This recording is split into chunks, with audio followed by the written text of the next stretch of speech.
Here I have Dongfeng Box, and let me show you how to remove the Bluetooth device from this car.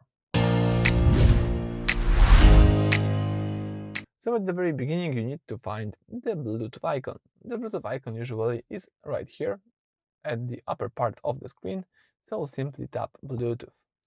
Here you should find all devices which are connected and remembered by this car.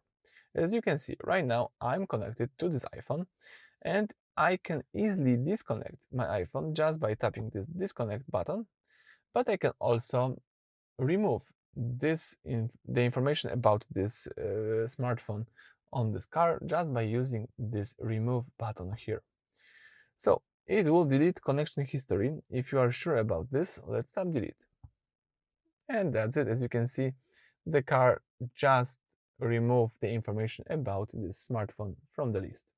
So that's it for this video. Thank you for watching. Please subscribe to our channel and leave thumbs up.